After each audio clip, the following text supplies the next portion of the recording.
Hello guys, welcome back to my channel. എല്ലാവരും സുഖമായിട്ടൊക്കെ ഇരിക്കുന്നു. ഞാനും എന്റെ ഒപ്പം സിംബെ, ഞങ്ങൾ രണ്ടുപേരും സുഖമായിട്ടിരിക്കുക കേട്ടോ.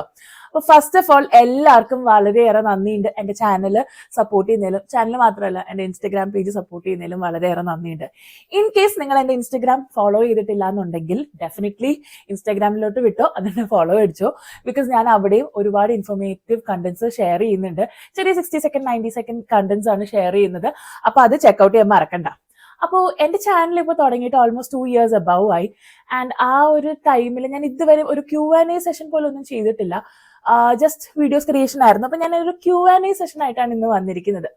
Q&A സെഷനിൽ ഉദ്ദേശിക്കുന്നതെന്ന് പറഞ്ഞു കഴിഞ്ഞാൽ എൻ്റെ ചാനൽ തുടങ്ങി ഇന്നീ നാൾ വരേക്കും വന്നിട്ടുള്ള കോമൺ ക്വസ്റ്റ്യൻസ്, ഏറ്റവും കൂടുതൽ വന്നിരിക്കുന്ന ക്വസ്റ്റ്യൻസും, പിന്നെ എനിക്ക് എന്നെ പേഴ്സണലി കോൺടാക്ട് ചെയ്തവരുടെ സംശയങ്ങളും ഇതെല്ലാം കമ്പൈൽ ചെയ്തുകൊണ്ടുള്ളൊരു വീഡിയോ ആണ്. അപ്പൊ നിങ്ങളുടെ ചോദ്യങ്ങൾക്കുള്ള ഉത്തരങ്ങളായിട്ടാണ് ഞാനിന്ന് വന്നിരിക്കുന്നത്. ഈ 2 വർഷ കാലയളവിൽ ഏറ്റവും കോമൺ ആയിട്ട് വന്ന ക്വസ്റ്റ്യൻസ് ഒക്കെ ആയിട്ടോ ഞാനിവിടെ നോട്ട് ഡൗൺ ചെയ്ത് നിങ്ങൾക്കായിട്ട് ഇന്ന് ഉത്തരം തരാൻ പോകുന്നത്. ഏറ്റവും കോമൺ ആയിട്ട് കണ്ട ഒരു ക്വസ്റ്റ്യൻ ആയിട്ട് ഞാൻ ഫസ്റ്റ് തന്നെ ഡിസ്കസ് ചെയ്യുന്നത്, പോളണ്ടിലോട്ട് വരാനുള്ള ബെസ്റ്റ് ഏജൻസി സജസ്റ്റ് ചെയ്യാവോ, അല്ലെങ്കിൽ ഏജൻസിയുടെ പേര് പറയാവോ, അങ്ങനെയുള്ള. ഇത് ബ്രേക്ക് ഡൗൺ ചെയ്ത് പറയാം. ഞാൻ പൊതുവേ എന്നെ പേഴ്സണലി കോൺടാക്ട് ചെയ്യുന്നവർക്കൊക്കെ സ്റ്റുഡൻസിന്റെ ഏജൻസീസ് ഞാൻ സജസ്റ്റ് ചെയ്യും. ബിക്കോസ് എനിക്ക് പേഴ്സണലി അറിയാവുന്ന ഏജൻസീസ് ഉണ്ട്. അതുകൂടാതെ തന്നെ ഞാനും ഒരു സ്റ്റുഡൻ്റ് ആയിട്ട് ഇവിടെ വന്നതാണ്. അപ്പൊ എനിക്ക് ഇവിടെ വന്നാൽ ഇവിടെ ഓപ്പർച്യൂണിറ്റീസ് ഉണ്ടെന്നും അവർക്കൊരു നല്ല ലൈഫ് ലീഡ് ചെയ്യാൻ പറ്റുന്ന, പേഴ്സണലി എൻ്റെ ലൈഫ് കൊണ്ട് എനിക്കൊരു എക്സ്പീരിയൻസ് ഉള്ളത് കൊണ്ട് ഞാൻ സ്റ്റുഡൻസിന്റെ ഏജൻസീസ് ഞാൻ സജസ്റ്റ് ചെയ്യാറുണ്ട്. നെക്സ്റ്റ്, വർക്ക് റിലേറ്റഡ് ഏജൻസീസ് ചോദിച്ചു കഴിഞ്ഞാൽ ഞാൻ പൊതുവേ ഞാൻ സജസ്റ്റ് ചെയ്യാറില്ല, അല്ലെങ്കിൽ ഞാൻ എനിക്ക് അറിയില്ല എന്ന് പറയും. കാരണം എനിക്ക് അറിയാവുന്ന ഒരു വർക്കിന്റെ ചെയ്യുന്നുണ്ട്, പക്ഷെ വർക്ക് ഇപ്പൊ ഭയങ്കര കുറച്ച് അധികം കോംപ്ലിക്കേറ്റഡ് ആണ്. സ്ലോട്ട്സ് കിട്ടുന്നില്ല, ഒരുപാട് നാള് വെയിറ്റ് ചെയ്യേണ്ടി വരുന്നു. 8 മാസം 9 മാസം 1 വർഷത്തിന് മേളിൽ വരെ വെയിറ്റ് ചെയ്യുന്നു. പിന്നെ റിജക്ഷൻസ് കൂടുതലാണ്, ഭയങ്കര കോംപ്ലിക്കേഷൻ ആണ്. അപ്പം ഞാൻ ഒരു ഏജൻസി സജസ്റ്റ് ചെയ്ത്, അല്ലെങ്കിൽ ഞാൻ അങ്ങനെ സജസ്റ്റ് ചെയ്തിട്ട് നിങ്ങൾ അങ്ങനെ പോയി നിങ്ങളുടെ ലൈഫിൽ ഇത്രയും ടൈം ഒന്നും വേസ്റ്റ് ചെയ്യേണ്ട ആവശ്യമുണ്ടെന്ന് എനിക്ക് തോന്നുന്നില്ല. പിന്നെ ഇവിടെ വന്നാലും ഇപ്പം ഒരുപാട് ഏജൻസീസ് പറയുന്നുണ്ടാവും നിങ്ങൾക്ക് ഇവിടെ വന്നിട്ട് നല്ലൊരു ജോലിയിലോട്ട്, സ്കിൽഡ് വർക്കിലോട്ടൊക്കെ മാറാൻ പറ്റും. ഇത് അൺസ്കിൽഡ് വർക്കിന്റെ കാര്യം ചോദിക്കുന്നവരോടാണ് കേട്ടോ. അപ്പൊ അങ്ങനെ പറയുന്നവരോട് അങ്ങനെ ഏജൻസീസ് പറയാറുണ്ടായിരിക്കും. പക്ഷെ അതൊക്കെ ഒരു ഫോൾസ് പ്രോമിസസ് ആണ്, അങ്ങനെ അല്ല. അപ്പൊ നിങ്ങൾക്ക് ഇവിടെ വന്നു കഴിഞ്ഞാൽ ഒരു സെറ്റിൽ ചെയ്യാൻ പറ്റുമോ, കുറച്ചധികം ബുദ്ധിമുട്ടായിരിക്കും. നിങ്ങൾ കുറെ ഏറെ കഷ്ടപ്പെടേണ്ടി വരും. നിങ്ങൾക്ക് ഫാമിലിയൊക്കെ കൊണ്ടുവരാനാണെങ്കിൽ പോലും കുറെ അധികം കഷ്ടപ്പെടേണ്ടി വരും. നല്ല ഏർണിങ്സ് ഒക്കെ ഉണ്ടെങ്കിൽ നിങ്ങൾക്ക് ഫാമിലിയും ഭാര്യയും മക്കളെ എല്ലാം കൊണ്ടുവരാൻ പറ്റുള്ളൂ. പിന്നെ നല്ലൊരു ഇൻകം ഉണ്ടെങ്കിൽ മാത്രമേ നിങ്ങൾക്ക് ഫാമിലിനെ ഇവിടെ മെയിൻറ്റെയിൻ ചെയ്യാനും പറ്റത്തുള്ളൂ. അപ്പൊ അങ്ങനെയൊക്കെ ഉള്ള ഈ അൺസ്കിൽഡ് വർക്കിൽ വന്ന് അൺസ്കിൽഡ് വർക്ക് ചെയ്യുന്നവർക്ക് ഇവിടെ ഒരു ബെറ്റർമെന്റ് ലൈഫിൽ ഉണ്ടാവുമെന്ന് ചോദിച്ചാൽ കുറച്ച് ഇമ്പോസിബിൾ ആയിരിക്കും. ഇമ്പോസിബിൾ അല്ല, കുറച്ച് അധികം ബുദ്ധിമുട്ടായിരിക്കും. അപ്പൊ അത് എനിക്ക് ഇപ്പൊ ഞാൻ കുറെ പേരെ പരിചയപ്പെട്ടിട്ടുണ്ട്, ആരും അത്ര ഹാപ്പി അല്ല ഈ ഒരു അൺസ്കിൽഡ് വർക്കിൽ ഇവിടെ ജോലി ചെയ്യാനായിട്ട്. അപ്പൊ അതുകൊണ്ടാണ് ഞാൻ ഈ വർക്ക് റിലേറ്റഡ് ഏജൻസീസ് ഞാൻ സജസ്റ്റ് ചെയ്യാത്തത്. അപ്പൊ ഇനിയും അങ്ങോട്ട് എന്നോട് ചോദിച്ചാലും ഞാൻ ഈ ഒരു ഉത്തരം തന്നെ പറയുള്ളൂ. നിങ്ങൾക്ക് ഡെഫിനറ്റ്ലി സ്റ്റുഡൻസിന്റെ വന്ന് ചോദിക്കാം, ഞാൻ എനിക്കറിയാവുന്ന ഏജൻസീസ് ഒക്കെ ഷെയർ ചെയ്യുന്നതായിരിക്കും. നെക്സ്റ്റ്, എന്നെ കുറിച്ചുള്ള ഒരു ക്വസ്റ്റ്യൻ ആണ് ഞാൻ കണ്ടത്. അപ്പൊ എന്റെ ജോലി എന്താ എന്ന് ചോദിച്ചവരോട്, ഞാനൊരു സീനിയർ ഫൈനാൻഷ്യൽ അനലിസ്റ്റ് ആയിട്ടാണ് വർക്ക് ചെയ്യുന്നത്. ഞാൻ ഇവിടെ പഠിച്ചതും ഫൈനാൻസ് ആൻഡ് മാനേജ്മെന്റ് ആണ്. അതിനെ ബേസ് ചെയ്തുള്ള ഒരു കരിയർ തന്നെയാട്ടോ ഞാൻ ഫോളോ ചെയ്തത്. ഞാനിപ്പോൾ റീസെന്റ് ഒരു കമ്പനിയിലോട്ട് ജോയിൻ ചെയ്തേ ഉള്ളൂ. അതിന് മുന്നേ വേറൊരു കമ്പനിയിലായിരുന്നു വർക്ക് ചെയ്തത്. ബട്ട് ഓവറോൾ ഞാൻ ഈ ഒരു ഫൈനാൻഷ്യൽ അക്കൗണ്ടിങ്ങിന്റെ പൊസിഷനിൽ തന്നെയാണ് മെയിൻറ്റെയിൻ ചെയ്തു പോകുന്നത്. എനിക്കിപ്പോ ഒരു സോഫാർ 3 വർഷത്തെ എക്സ്പീരിയൻസ്. കൂടാതെ തന്നെ ഞാനൊരു പേഴ്സണൽ പ്രൈവറ്റ് ഇംഗ്ലീഷ് ടീച്ചറാണ്. ഞാൻ ഓൺലൈൻ ലെസൺസ് കണ്ടക്ട് ചെയ്യാറുണ്ട് കിഡ്സിനും അഡൾട്ട്സിനും. അപ്പം അതും എൻ്റെ ഒരു പാർട്ട് ടൈം ഫ്രീലാൻസ് ജോബായിട്ട് ഞാൻ ചെയ്യുന്നത്. പിന്നെ അടുത്ത് വരുന്ന ഏറ്റവും വലിയൊരു ക്വസ്റ്റ്യൻ ആട്ടോ, കോമഡിയാണ് സത്യം പറഞ്ഞാൽ. എനിക്കൊരു വിസ തരാമോ? ഓക്കെ, ഈ ഒരു ക്വസ്റ്റ്യൻ, എനിക്കൊരു വിസ തരാമോ, എനിക്കൊരു ജോലി തരാമോ, എനിക്ക് വിസ വേണം, ഇങ്ങനെയൊക്കെ കുറെ കമന്റ്സ് വരുന്നുണ്ട് കേട്ടോ. ഫസ്റ്റ് ഓഫ് ഓൾ, എനിക്ക് ആർക്കും വിസ തന്ന് ഇങ്ങോട്ട് കൊണ്ടുവരാനായിട്ടുള്ള അതോറിറ്റിയോ അതിനുള്ള ഒരു പൊസിഷനിലോ അല്ല ഞാൻ. അങ്ങനെ പൊസിഷനിലല്ല, അങ്ങനെ അല്ല. ഇപ്പൊ എനിക്ക് ഇങ്ങനെ എന്റെ കെയർ ഓഫിൽ എനിക്ക് ആൾക്കാരെ വിസ എടുത്ത് കൊണ്ടുവരാൻ പറ്റുന്നുണ്ടെങ്കിൽ ഈ നാട്ടിലുള്ള എല്ലാവരും എനിക്ക് ഇവിടെ കൊണ്ടുവരാൻ പറ്റും. എനിക്ക് എന്റെ ബ്ലഡ് ലൈൻ, അതായത് എന്റെ അപ്പനെയും അമ്മയും എന്റെ സഹോദരങ്ങളെ എനിക്ക് കൊണ്ടുവരാൻ പറ്റും. അതും വിസിറ്റിങ്ങിനും കൊണ്ടുവരാൻ പറ്റും. പിന്നെ ഓഫ്കോഴ്സ് ഡിപ്പെൻഡന്റ് ആയിട്ട് എന്റെ അപ്പനെയും അമ്മയും കൊണ്ടുവരാൻ പറ്റും, ബേസ്ഡ് ഓൺ എന്റെ സാലറി സ്കെയിലും അതൊക്കെ മെയിൻറ്റെയിൻ ചെയ്തിട്ടായിരിക്കും. പക്ഷെ അല്ലാണ്ട് എനിക്ക് ജസ്റ്റ് ഒരു പരിചയമുള്ള ഒരാളെ എനിക്കൊരു വിസ കൊടുത്ത് കൊണ്ടുവരാനായിട്ടുള്ള ഓപ്ഷൻ അങ്ങനെ പോളണ്ടിൽ ഇതുവരെ അങ്ങനെ ഇല്ല. അപ്പോ എന്നോട് അങ്ങനെ ചോദിക്കുന്നവരോട് എനിക്ക് പ്രത്യേകിച്ച് ഒന്നും പറയാനില്ല. This is my answer. പിന്നെ ജോലി മേടിച്ചു തരാവോ, ഇപ്പം നിങ്ങൾ ഇവിടെ ഉണ്ട്, പോളണ്ടിൽ ഉണ്ടെന്നുണ്ടെങ്കിൽ ഞാൻ വർക്ക് ചെയ്യുന്ന കമ്പനിയിൽ നിങ്ങളെ വേണമെങ്കിൽ റെഫർ ചെയ്യാം, അല്ലെങ്കിൽ ഏതൊക്കെ കമ്പനി ഇപ്പൊ ഹയർ ചെയ്യുന്നുണ്ടെന്ന് നിങ്ങളോട് പറഞ്ഞുതരാം. അല്ലെങ്കിൽ ഇപ്പോൾ എന്താ പറയുക, പാർട്ട് ടൈം ജോബ്സ് ആണെങ്കിൽ എവിടെയൊക്കെ കിട്ടാൻ ചാൻസ് ഉണ്ടെന്ന് നിങ്ങൾക്ക് ഒരു ഗൈഡൻസ് തരാൻ പറ്റും. ഇതിനെ ബേസ് ചെയ്ത് നിങ്ങൾ പോയി അന്വേഷിച്ച് കണ്ടുപിടിക്കാവുന്നതേ ഉള്ളൂ. അപ്പം ഇത്രയാണ് എനിക്ക് എൻ്റെ മാക്സിമം ഇവിടെ ചെയ്യാൻ പറ്റുന്നത്. ബിക്കോസ് ഇപ്പൊ ഞാൻ വർക്ക് ചെയ്യുന്ന കമ്പനിയിൽ ഞാൻ ഒരാളെ കയറ്റണം എന്ന് പറഞ്ഞു കഴിഞ്ഞാൽ അവർക്ക് കയറ്റാൻ പറ്റില്ല. They have their own protocols and rules and regulations to follow. എനിക്ക് റെഫർ ചെയ്യാൻ പറ്റും നിങ്ങളുടെ CV. നിങ്ങൾ എഡ്യൂക്കേറ്റഡ് ആണ്, നിങ്ങൾക്ക് എക്സ്പീരിയൻസ് ഉണ്ടെങ്കിൽ ഓഫ് കോഴ്സ് അവർ ഹയർ ചെയ്യും. It depends all on you. അപ്പം പിന്നെ നെക്സ്റ്റ് വരുന്ന ഒരു ക്വസ്റ്റ്യൻ ആണ്, ഒരു ബെസ്റ്റ് കോഴ്സ് സജസ്റ്റ് ചെയ്യാവോ, ഒരു ബെസ്റ്റ് യൂണിവേഴ്സിറ്റി സജസ്റ്റ് ചെയ്യാവോ? ഇത് പൊതുവെ എനിക്ക് +2 കഴിഞ്ഞവരുടെ ഒരു ക്വസ്റ്റ്യൻ ആണ് ഞാനിത് കാണുന്നത്. ഫസ്റ്റ് ഓഫ് ഓൾ, പലർക്കും പല ഇൻട്രസ്റ്റ് ആണ്. ഇപ്പം എനിക്ക് കൂടുതൽ എൻ്റെ ഇൻട്രസ്റ്റ് അക്കൗണ്ടിങ് ആയിരുന്നു, ഫൈനാൻസ് ആയിരുന്നു. അപ്പൊ ഞാൻ തന്നെ കണ്ടുപിടിച്ചതാണ് ഫൈനാൻസ് ആൻഡ് മാനേജ്മെന്റ് എന്ന് പറഞ്ഞൊരു കോഴ്സ്. ഞാൻ ഏജൻസി വഴി വന്നതാണ്. അപ്പൊ ഏജൻസി ഇന്ന യൂണിവേഴ്സിറ്റി ഉണ്ട്, അവിടെ ഇത്രയും കോഴ്സസ് ഉണ്ടെന്ന് പറഞ്ഞ് കാണിച്ചു. അപ്പൊ ഞാൻ അവരോട് പോയി ആദ്യം സംസാരിച്ചപ്പോൾ ഞാൻ പറഞ്ഞു എനിക്ക് അക്കൗണ്ടിങ് റിലേറ്റഡ്, ഫൈനാൻസ് റിലേറ്റഡ് ഒരു കോഴ്സാണ് എനിക്ക് വേണ്ടത് എന്ന് ഞാൻ പറഞ്ഞു കഴിഞ്ഞപ്പോൾ അവരെനിക്ക് ഓപ്ഷൻസ് തന്നു. ഞാൻ അതിൽ നിന്ന് ചൂസ് ചെയ്യായിരുന്നു. അപ്പം നിങ്ങളോട് എനിക്ക് പറയണം, നിങ്ങൾക്ക് എന്താണ് ഇവിടെ പഠിക്കാൻ ഇഷ്ടം, അതിനെ ബേസ് ചെയ്തൊരു കോഴ്സ് നിങ്ങൾക്ക് റിസർച്ച് ചെയ്ത് ഗൂഗിൾ എന്ന് പറയുന്ന സംഭവത്തിൽ വെറുതെ അടിച്ചു കൊടുത്തു കഴിഞ്ഞാൽ ഒരുപാട് ലിസ്റ്റസ് കിട്ടും. അല്ലെങ്കിൽ നിങ്ങളിപ്പോൾ ഒരു ഏജൻസി പോവുകയാണെങ്കിൽ അവര് പ്രൊഫഷണൽസ് ആണ്. അവർ ഈ കോഴ്സസിനെ കുറിച്ച് ഇൻഡെപ്ത് നോളജ് ഉണ്ടാവും അവർക്ക്. ഒരുപാട് യൂണിവേഴ്സിറ്റിയുടെ ഓപ്ഷൻസ് ഉണ്ടാവും. ഇന്ന യൂണിവേഴ്സിറ്റിയിൽ ഇത്രമാത്രം കോഴ്സസ് ഉണ്ടാവും എന്നറിയാം. ഇപ്പം ഞാൻ ഒരു സിവിലിയൻ ആണ്, ഞാനിവിടെ വർക്ക് ചെയ്യുന്ന ഒരാളാണ്. ഞാൻ പഠിച്ച യൂണിവേഴ്സിറ്റി അല്ലെങ്കിൽ എൻ്റെ ഫ്രണ്ട്സ് പഠിച്ച യൂണിവേഴ്സിറ്റി, അവർ പഠിച്ച കോഴ്സസ് ഏതൊക്കെയാണെന്ന് എനിക്കൊരു ഐഡിയ ഉണ്ടാവും. അല്ല പോളണ്ടിലുള്ള എല്ലാ കോളേജും എല്ലാ യൂണിവേഴ്സിറ്റീസും എല്ലാ കോഴ്സസിനെ കുറിച്ചും എനിക്ക് അത്രയ്ക്കുള്ളൊരു നോളജ് ഇല്ല. അപ്പം അതുകൊണ്ട് എനിക്ക് എല്ലാവരോടും പറയാനുള്ളത്, നിങ്ങൾ നിങ്ങളുടെ ഇൻട്രസ്റ്റ് നോക്കുക. എനിക്ക് ആ കൂടെ സജസ്റ്റ് ചെയ്യാൻ പറ്റുന്നതെന്ന് പറഞ്ഞാൽ ഇവിടുത്തെ പ്രോമിസിങ് ഇൻഡസ്ട്രീസ് എന്താണ്, ഫീൽഡ് എന്താണ്, അതെനിക്ക് നിങ്ങൾക്ക് പറഞ്ഞു തരാൻ പറ്റും. അതിനെ ബേസ് ചെയ്ത് നിങ്ങൾക്ക് കോഴ്സ് ചൂസ് ചെയ്യാവുന്നതേ ഉള്ളൂ. നേരത്തെ ആ ഒരു ചോദ്യത്തിന് റിലേറ്റ് ചെയ്തിട്ടുള്ളൊരു ക്വസ്റ്റ്യൻ ആട്ടോ. പോളണ്ടിൽ ഏറ്റവും കൂടുതലും ജോലി സാധ്യതകളുള്ള മേഖല ഏതാണ്, ജോലി കിട്ടാൻ ഓപ്ഷനുള്ള ഫീൽഡ് ഏതൊക്കെയാണെന്നുള്ളത്. അപ്പൊ അതിനെനിക്ക് പറയാനുള്ളത്, എൻ്റെ റീസർച്ചിൽ നിന്ന് പിന്നെ ഞാൻ പരിചയപ്പെട്ട ആൾക്കാരിൽ നിന്നൊക്കെ മനസ്സിലായതാണ്, IT മേഖല ഇവിടെ നല്ലൊരു പ്രോമിസിങ് ഫീൽഡാണ്.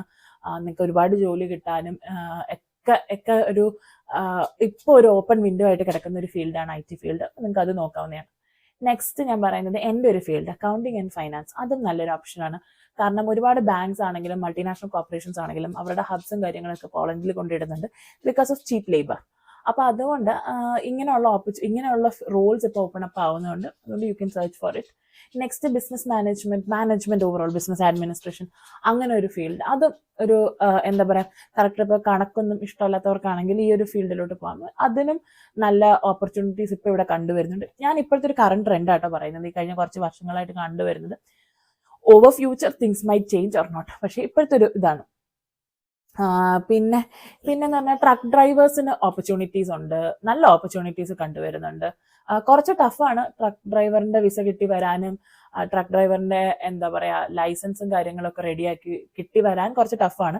ബട്ട് അത് കഴിയുമ്പോഴത്തേക്കും അത്യാവശ്യം നല്ല ഇൻകം ഉണ്ട്, അതേപോലെ തന്നെ ഓപ്പർച്യൂണിറ്റീസ് ഉണ്ട്. അപ്പൊ ട്രക്ക് ഡ്രൈവറും നല്ലൊരു ഫീൽഡ് ആണെന്ന് ഞാൻ പറയും. അപ്പൊ ഇതൊക്കെയാണ് മേജർലി ഞാൻ പോളണ്ടിൽ കണ്ടുവന്നിട്ടുള്ളൊരു പ്രോമിസിങ് കരിയേഴ്സ്. ഇൻ കേസ് ഇതിൽ കൂടുതലുണ്ടെന്ന് നിങ്ങൾക്ക് തോന്നുന്നുണ്ടെങ്കിൽ ഡെഫിനറ്റ്ലി എന്റെ കമന്റ് ബോക്സിൽ കമന്റ്. അടുത്ത കണ്ടുവരുന്ന ഒരു ചോദ്യമാണ്, പാർട്ട് ടൈം ജോലി ചെയ്ത് നെക്സ്റ്റ് ഇയർ കോളേജ് ഫീസ് അടയ്ക്കാൻ പറ്റും? ഇത് സത്യം പറഞ്ഞ ഒരു ഫുൾ വീഡിയോ ഉണ്ടാക്കാൻ തന്നെ പറ്റിയ ഒരു ടോപ്പിക്കാണ്. കാരണം ഞാൻ എപ്പോഴും പറയുന്നൊരു കാര്യമാണ്, നിങ്ങൾ ഇപ്പോൾ പോളണ്ടിലോട്ട് വരുവാണെന്നുണ്ടെങ്കിൽ നിങ്ങളുടെ കോഴ്സ് ഫീക്കുള്ള പൈസ കണ്ടുവെക്കുക, എവിടെയെങ്കിലും കണ്ടുവെക്കുക. അതായത് ഒന്നെങ്കിൽ നാട്ടിൽ പൈസ അറേഞ്ച് ചെയ്യുക, എന്തെങ്കിലും ഒരു ഓപ്ഷൻ വെച്ചേക്കാം, അല്ലെങ്കിൽ ഒരു എഡ്യൂക്കേഷൻ ലോൺ എടുക്കുക. എന്താണെന്ന് വെച്ചാൽ നിങ്ങളുടെ ചെലവും ബാക്കി മറ്റുള്ള കാര്യങ്ങളും കുറച്ച് സേവിങ്സ് ഒക്കെ ആയിട്ട് നിങ്ങൾക്ക് ഇവിടുത്തെ പാർട്ട് ടൈമിൽ നിങ്ങൾക്ക് ഉണ്ടാക്കാൻ പറ്റും. നെക്സ്റ്റ് ഇയർ കോളേജ് ഫീസ് ഉണ്ടാക്കാൻ പറ്റുമോ എന്ന് വെച്ചാൽ ഉണ്ടാക്കുന്നവരുണ്ട്. ബട്ട് ദ തിങ് ഇസ്, നിങ്ങൾ ഒരുപാട് വർക്ക് ചെയ്യേണ്ടി വരും. അപ്പൊ നിങ്ങളുടെ കോഴ്സിൽ നിന്നുള്ള എന്താ പറയാ കോൺസെൻട്രേഷൻ പോകും, അല്ലെങ്കിൽ നിങ്ങൾ ഭയങ്കര കൺജസ്റ്റഡ് ആയിപ്പോ, ജോലി ക്ലാസ്സും എല്ലാം കൂടെ നിങ്ങൾക്കൊരു ലൈഫ് ഇല്ലാണ്ടായിപ്പോ. എപ്പോഴും ഞാൻ സ്റ്റുഡൻസിന് സജസ്റ്റ് ചെയ്യുന്നത്, പിന്നെ നിങ്ങൾക്കൊരു അത് കൂടാതെ തന്നെ നിങ്ങൾക്കൊരു ടെൻഷൻ ആയിരിക്കും എപ്പോഴും ആ ഒരു പൈസ ഉണ്ടാക്കി അടുത്ത ഒരു ഡെഡ് ലൈനിനുള്ളിൽ ഉണ്ടാക്കുന്നവരെ. ഞാൻ എപ്പോഴും സ്റ്റുഡൻസിനോട് പറയുന്നൊരു കാര്യം എന്ന് പറഞ്ഞു കഴിഞ്ഞാൽ, നിങ്ങളുടെ ഫീസ്, അതായത് 2 വർഷത്തെ കോഴ്സ് ആണെങ്കിലും 3 വർഷത്തെ കോഴ്സ് ആണ്, അതിനുള്ള എമൗണ്ട് എവിടെയെങ്കിലും കണ്ടുവെക്കുന്നത്, ഞാൻ നാട്ടിൽ അറേഞ്ച് ചെയ്യുക, അല്ലെങ്കിൽ എഡ്യൂക്കേഷൻ ലോൺ വഴി. ബാക്കിയുള്ള കാശൊക്കെ നിങ്ങൾക്ക് ഇവിടെ വന്ന് എക്സ്പെൻസസും കാര്യങ്ങളൊക്കെ ഇവിടെ. അടുത്ത വരുന്ന ഒരു ക്വസ്റ്റ്യൻ ആണ്, പോളണ്ടിൽ വന്നാൽ രക്ഷപ്പെടാൻ പറ്റുമോ? ഇതൊരു വീഡിയോ ആയിട്ട് തന്നെ ഞാൻ മുമ്പ് എപ്പോഴും ചെയ്തിട്ടുണ്ട്. സ്റ്റിൽ പോളണ്ടിൽ ഇവിടെ വന്ന് രക്ഷപ്പെട്ട ഒരാളാണ് നിങ്ങളുടെ ഫ്രണ്ടിൽ ഇപ്പോൾ ഇരുന്ന് ഈ ഘോര പ്രസംഗിക്കുന്നത്. അപ്പം രക്ഷപ്പെടാൻ പറ്റും. ഓഫ് കോഴ്സ് ഞാനും ഇവിടെ വന്ന് ഞാൻ ഫൈനാൻഷ്യലി സ്റ്റേബിളായി, ഞാൻ സെറ്റിൽ ഡൗൺ ആയി, എനിക്ക് ജോലിയുണ്ട്, എൻ്റെ ലൈഫ് ബെറ്റർ ആയിട്ടുണ്ട്. ഒബ്വിയസ്ലി നെഗറ്റീവ്സ് ഉണ്ട്, ഇല്ലാന്നൊന്നും ഞാൻ പറയത്തില്ല. പക്ഷെ ഓവറോൾ നോക്കുമ്പോൾ എൻ്റെ പോളണ്ടിലോട്ട് വരാൻ ഞാൻ എടുത്ത decision it was really good and I am really happy about it. അത് ഞാൻ ഒരിക്കലും റിഗ്രറ്റ് ചെയ്യുന്നില്ല. റിഗ്രറ്റ് ചെയ്യുന്നുണ്ട്, എൻ്റെ ഫാമിലിയൊക്കെ മിസ് ചെയ്യുമ്പോൾ, നാടൊക്കെ മിസ് ചെയ്യുമ്പോഴത്തേക്കും, കുറെ ഫുഡൊക്കെ മിസ് ചെയ്യുമ്പോഴത്തേക്കും ഓഫ് കോഴ്സ് ആ ഒരു ഡിസിഷൻ വേണ്ടായിരുന്നു, നാട്ടിൽ പോലെ നിന്നാൽ മതിയായിരുന്നു എന്ന് തോന്നും. ബട്ട് അപ്പാർട്ട് ഫ്രം ദാറ്റ്, പോളണ്ടിലോട്ട് വരാനെടുത്ത എൻ്റെ ഒരു decision it was really good.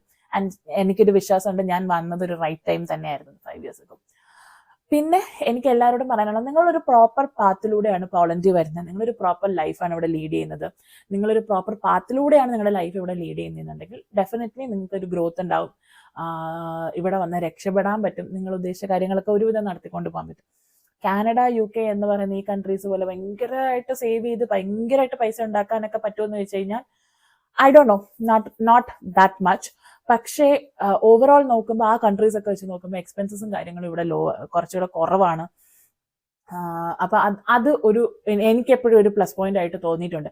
In case ഏതെങ്കിലും കുറച്ച് നാളെങ്കിലും ജോലി ഇല്ലാണ്ടിരിക്കേണ്ടി വന്നു, അല്ലെങ്കിൽ ഇപ്പൊ പാർട്ട് ടൈം ചെയ്യുന്ന സ്റ്റുഡൻസിന്റെ ഒക്കെ അവസ്ഥയാണെങ്കിലും ഇൻ കേസ് നിങ്ങൾക്ക് ഒരു ജോലി കിട്ടാൻ കുറച്ച് സമയമൊക്കെ എടുക്കുവാണെങ്കിൽ നിങ്ങൾക്ക് സർവൈവ് ചെയ്ത് പോകാൻ പറ്റും പോളണ്ടിൽ.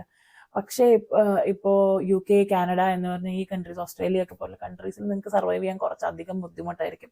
സോ ആ ഒരു ടേംസിൽ നോക്കുമ്പോൾ പോളണ്ട് ഇസ് ആക്ച്വലി ഗുഡ്. പിന്നെ അടുത്ത വരുന്നൊരു ചോദ്യമാണ്, പോളണ്ടിൽ വിസിറ്റ് വിസയിൽ വന്നിട്ട് സ്റ്റുഡന്റ് ആവാനോ വർക്ക് വിസയിലോട്ട് മാറാനോ പറ്റുമോ? പറ്റില്ല എന്ന് തന്നെ പറയും. ചെയ്തവരുണ്ടാവുമായിരിക്കാം. I don't think it's possible. ഇവരുടെ റൂൾസ് ആൻഡ് റെഗുലേഷൻസ് കറക്റ്റ് രീതിയിൽ ഫോളോ ചെയ്യുകയാണെങ്കിൽ അത് ഇറ്റ്സ് ഇംപോസിബിൾ. പക്ഷേ അങ്ങനെ ചെയ്തവരെ കുറിച്ച് ഞാൻ കേട്ടിട്ടുണ്ട്. അത് എന്താന്ന് വെച്ച് കഴിഞ്ഞാൽ അവര് വന്നതിനേം കാട്ടി അധികം പൈസ ചെലവാക്കി ഒരുപാട് നാള് എന്താ പറയാ വെയിറ്റ് ചെയ്ത് സമയമെടുത്ത് അതേപോലെ തന്നെ റിസ്ക് എടുത്ത് പിടിക്കപ്പെടുമോ എന്നൊക്കെ പേടിച്ച് കുറേ നാൾ കഴിഞ്ഞിട്ടാണ് ചിലപ്പോൾ അവർക്ക് ഗ്യാസ് കിട്ടിയിട്ടുണ്ടാവും. ഞാൻ കേട്ടിട്ടുള്ളത് 2-3 വർഷമൊക്കെ എടുത്തു വെയിറ്റ് ചെയ്യേണ്ടി വന്നു. അത്രയും നാൾ റിസ്ക് എടുത്ത് പോലീസിനെ കാണുമ്പോൾ പേടി, ചെക്കിങ് വരുമോ, ഒരു പ്രോപ്പർ ഒരു ജോലിക്ക് അപ്ലൈ ചെയ്യാൻ പറ്റാണ്ട് അങ്ങനെയൊക്കെ ഉള്ളൊരു സിറ്റുവേഷനിൽ നിൽക്കുന്ന കണ്ടിട്ടുണ്ട്. അപ്പൊ ആ ഒരു ഇതിൽ ഞാൻ പറയുകയാണെങ്കിൽ ഡെഫിനറ്റ്ലി ആ ഒരു ഓപ്ഷൻ നിങ്ങൾ നോക്കാതെ തന്നെ ഇരിക്കാം. പോളണ്ടിൽ നിങ്ങൾക്ക് ഇവിടെ വന്ന് സെറ്റിൽ ഡൗൺ ചെയ്യണമെന്നുണ്ടെങ്കിൽ എപ്പോഴും പ്രോപ്പർ പാത്തിലൂടെ മാത്രം വരിക, അല്ലെങ്കിൽ നിങ്ങൾക്ക് ഇവിടെ ഒരു ഫ്യൂച്ചർ ഉണ്ടാവും എന്ന് തന്നെ എനിക്ക് തോന്നുന്നില്ല. So if you really want to come here, settle down, proper path, ഒന്നെങ്കിൽ സ്റ്റുഡൻറ് വിസ അല്ലെങ്കിൽ നിങ്ങൾക്ക് ജോലി കിട്ടി വരികയാണെങ്കിൽ വർക്ക് വിസ എന്താണെന്ന് വെച്ചാൽ എടുത്തു വരിക. വിസിറ്റ് വിസയോ ബിസിനസ് വിസയോ അങ്ങനെയൊന്നും വന്ന് വരാതിരിക്കാൻ എല്ലാവരും ശ്രമിക്കുക. അടുത്ത വന്നൊരു ചോദ്യമാണ്, പോളണ്ടിൽ സ്റ്റുഡൻറ് വിസയിൽ വരാനാണെങ്കിൽ, സ്റ്റുഡൻസ് ആയിട്ട് വരാനായിട്ടാണെങ്കിൽ എന്തോരം എക്സ്പെൻസ് വരുന്നു? ഇങ്ങനത്തെ ടൈപ്പ് ഓഫ് ചോദ്യങ്ങളാണ് ഞാൻ കൂടുതലും എൻ്റെ ഇൻസ്റ്റഗ്രാം ചാനലിൽ റീൽസ് ആയിട്ട് ക്രിയേറ്റ് ചെയ്യുന്നത്. കാരണം ഇത് ചെറിയ ടോപ്പിക്കാണ്, ഒരു ഫുൾ യൂട്യൂബ് വീഡിയോ എടുക്കേണ്ട ആവശ്യമില്ല. അപ്പോൾ അതുകൊണ്ട് ഞാൻ ചെറിയ 90 സെക്കൻഡ് വീഡിയോ ആയിട്ടൊക്കെ ഇൻസ്റ്റഗ്രാമിൽ ഇടുന്നുണ്ട്.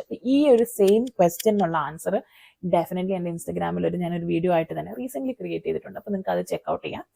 എൻ്റെ ഒരു റഫ് റേഞ്ച് പറയുകയാണെങ്കിൽ ഒരു 5 to 6 lakhs വരും ആദ്യം തുടക്കത്തിൽ, ഫസ്റ്റ് വരവിലാവാനായിട്ട്. അത് സെക്കൻഡ് ഇയർ ഫീസ് ഒന്നും അല്ലാണ്ട് 5 to 6 lakhs. പക്ഷെ ഇതിൽ ക്രെഡിറ്റ് കാർഡ് ലിമിറ്റോ ക്രെഡിറ്റ് കാർഡിന്റെ ഇൻക്ലൂഡ് ചെയ്തിട്ടല്ല, മാക്സിമം ഒരു 5 to 6 lakhs എന്നാണ് കേട്ടോ ഞാൻ പറയുന്നത്. അപ്പൊ ഇതിന്റെ ഒരു ബ്രേക്ക് ഡൗണും കാര്യങ്ങളൊക്കെ അറിയണമെന്നുണ്ടെങ്കിൽ ഡെഫിനറ്റ്ലി എൻ്റെ ഇൻസ്റ്റഗ്രാമിലെ ആ വീഡിയോ ചെക്ക്ഔട്ട് ചെയ്യാൻ മറക്കണ്ട. സ്റ്റുഡൻസിന് സ്പൗസിനെ കൊണ്ടുവരാൻ പറ്റും, ഡിപ്പെൻഡന്റിനെ കൊണ്ടുവരാൻ പറ്റും, ഹസ്ബൻഡിനെ കൊണ്ടുവരാൻ പറ്റും, വൈഫിനെ കൊണ്ടുവരാൻ പറ്റും, കുഞ്ഞിനെ കൊണ്ടുവരാൻ പറ്റും? പറ്റില്ല. It's sad because many countries allow that. പക്ഷെ പോളണ്ട് സമ്മതിക്കുന്നതല്ല. നിങ്ങൾ സ്റ്റുഡൻ്റ് ആയിട്ട് വന്നിട്ട് നിങ്ങൾക്ക് ഒരു ജോലി കിട്ടിയിട്ടാണെങ്കിൽ ഓഫ്കോഴ്സ് കൊണ്ടുവരാം, നോ പ്രോബ്ലം.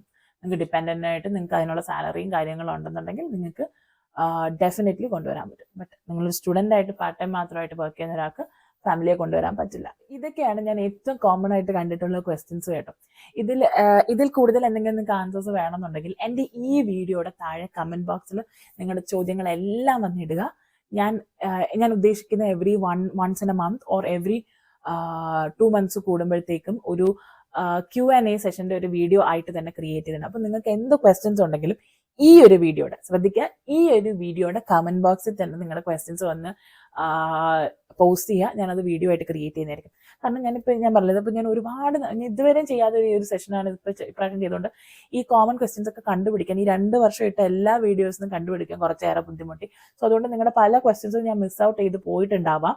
സോ ഡെഫിനറ്റ്ലി ഇപ്പം നിങ്ങൾക്ക് പേഴ്സണലൈസ്ഡ് ഒരു ഉത്തരം വേണം, നിങ്ങൾക്ക് എൻ്റെ അടുത്ത് ഡയറക്റ്റ് സംസാരിക്കണം, അങ്ങനെയാണെന്നുണ്ടെങ്കിൽ എൻ്റെ ഇൻസ്റ്റഗ്രാമിലും അല്ലെങ്കിൽ എനിക്ക് മെയിൽ അയക്കാനും മറക്കണ്ട. ഓഫ്കോഴ്സ്. അപ്പോൾ ഇതൊക്കെയാണ് ഇന്നത്തെ ഈ വീഡിയോയിൽ എനിക്ക് ഷെയർ ചെയ്യാനുള്ളത്. ഒരുവിധം നിങ്ങളുടെ ക്വസ്റ്റ്യൻസിനൊക്കെ ആൻസേഴ്സ് കിട്ടിയിട്ടുണ്ടാവുമെന്ന് പ്രതീക്ഷിക്കുന്നു. ഇൻ കേസ് ഇല്ലാന്നുണ്ടെങ്കിൽ ഡെഫിനറ്റ്ലി എൻ്റെ വീഡിയോയിൽ കമൻറ്റ് ചെയ്യാൻ മറക്കണ്ട. നിങ്ങൾക്ക് ഇനി എൻ്റെ ചാനലിൽ എന്താണോ കാണാൻ നിങ്ങൾക്ക് ആഗ്രഹം, ഞാൻ എന്തിനെക്കുറിച്ചാണ് സംസാരിക്കേണ്ടത്, എന്തിനെക്കുറിച്ചാണ് നിങ്ങൾക്ക് പറഞ്ഞു തരേണ്ടത്, നിങ്ങൾ ഡെഫിനറ്റ്ലി എൻ്റെ വീഡിയോയുടെ താഴെ കമൻറ്റ് ചെയ്യുക. നിങ്ങളുടെ ഫീഡ്ബാക്ക്സ് എന്നെ അറിയിക്കുക. ഞാൻ അതിനെ ബേസ് ചെയ്തായിരിക്കും ഓഫ്കോഴ്സ് കണ്ടന്റ്സ് ക്രിയേറ്റ് ചെയ്യുന്നത്. അപ്പോൾ എൻ്റെ വീഡിയോസ് കാണുന്നതിലും സപ്പോർട്ട് ചെയ്യുന്നതിലും നിങ്ങൾക്ക് എല്ലാവർക്കും 1000 നന്ദി. എൻ്റെ വീഡിയോസ് ലൈക്ക് ചെയ്യാനും ഷെയർ ചെയ്യാനും കമൻറ്റ് ചെയ്യാനും അതേപോലെ തന്നെ എന്നെ സബ്സ്ക്രൈബ് ചെയ്യാനും നിങ്ങൾ മറക്കണ്ട. ഞാൻ ഒരു ബെല്ലൈക്കൺ ഉണ്ടല്ലോ, അതും കൂടെ ഒന്ന് വെറുതെ ക്ലിക്ക് ചെയ്തേക്ക്. ഞാൻ ഇടുന്നൊക്കെ വീഡിയോസ് നിങ്ങൾക്ക് പെട്ടെന്ന് തന്നെ കാണാമല്ലോ. അതേപോലെ തന്നെ എല്ലാവരോടും ഒന്നും കൂടെ എടുത്തു പറയട്ടെ, എൻ്റെ ഇൻസ്റ്റഗ്രാം ഫോളോ ചെയ്യാൻ മറക്കണ്ട. ഞാൻ ഒരുപാട് കണ്ടന്റ്സ് അവിടെയും ക്രിയേറ്റ് ചെയ്യുന്നുണ്ട്. ഇപ്പോൾ ഒരു ഇൻസ്റ്റഗ്രാം റീൽ തരംഗം ആണല്ലോ ഇപ്പോൾ നടക്കുന്നത് നമ്മുടെ സോഷ്യൽ മീഡിയയിൽ. അപ്പോൾ അവിടെ എൻ്റെ ഒരു പ്രസൻസ് ഇല്ല എന്ന് വേണ്ട, അപ്പോൾ അവിടെയും ഞാൻ വീഡിയോസ് ക്രിയേറ്റ് ചെയ്യുന്നുണ്ട്. So do check me out there. അപ്പോൾ thank you all for watching my video. See you next time. Bye by.